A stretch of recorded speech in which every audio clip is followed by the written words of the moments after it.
The PAP chairman, Mr. Boon Heng, introduced the PAP's 25th new candidate on the afternoon of nomination day. Dr Chia Shi Lu has replaced Mr. Baey Yam Keng in Tanjong Pagar GRC, the only constituency that will not be contested in the upcoming election.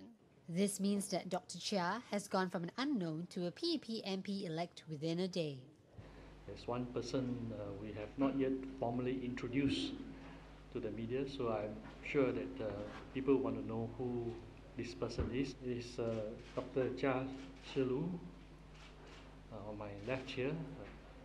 He's a medical doctor, and most medical doctors have a way with people, so I'm sure that he'll be able to relate to the constituents without much difficulty. This work is, as Lim has mentioned, is an extension of my day job.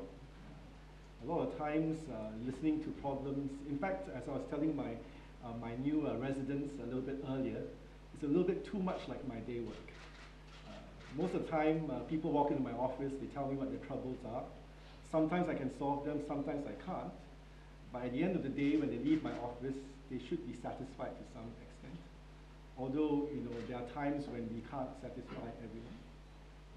But that doesn't mean that we stop trying. The 40-year-old orthopedic surgeon stood in for Mr. Baey Yam Keng, who was transferred to Tampines GRC after unionist and PAP new candidate Steve Tan pulled out of the election. Dr Chia is single and has been involved in grassroots activities since the second half of 2009. Although he may not have been part of the original slate of new PAP candidates, Dr Chia says he does not mind stepping up to the challenge and serving his new constituents. The bottom line here is a willingness to serve, okay, and a desire to do so. I think if you ask me what's the most important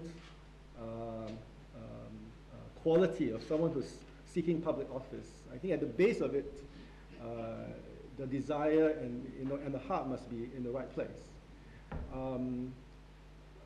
I wouldn't, if someone were to say no because it's you are a substitute, then I think that person would be missing the point.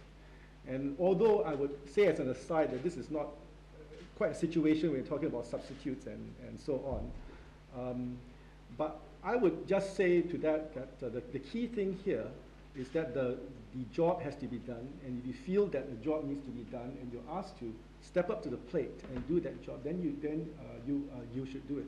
And going back to the football analogy, it doesn't mean that someone who's come in at the 70th or the 60th minute is necessarily any less valued than someone who comes in from the beginning. If you're a sports fan, I think you would understand that analogy as well. Yeah, they score goals as well. Dr Chia also drew on his experience in the medical field to explain the situation of current opposition. For example, if you were unfortunate enough to have an illness, and the doctor offers you a new drug, you ask the doctor, so this is the newest drug, right? And then you ask the doctor, so how long has this drug been on the market? He says, oh, it's just come out. We haven't actually tried it on anything. But it's supposed to be very good. So the question is, are you going to take your chance with that particular new treatment or drug, or are you going to, be a bit more realistic and practical, and try and use something that's already available, and you hear this all the time now, a proven track record, right? And try and refine and improve it. During the Q&A segment, reporters quizzed Mr. Lim on whether such a sudden switch in candidates has happened before in previous elections for the PAP. In 2001, I was again involved in a fairly dramatic change in Jurong GRC. The original team included Mr. Ravindran, Dr. Maliki, and Dr. Ong Chit Chun, Mr. Sifu Yishun. On the eve of nomination day, we made a switch, and Mr. Taman Shamagadam took the place of Mr. Ravindran, and Madam Halima Yaakob took the place of Dr. Maliki. So it's happened before. But has it happened to a new candidate? Well, Mr. Taman Shamagadam was supposed to be working in Marine Parade at the time. So they had to switch shift from Marine Parade to Jurong.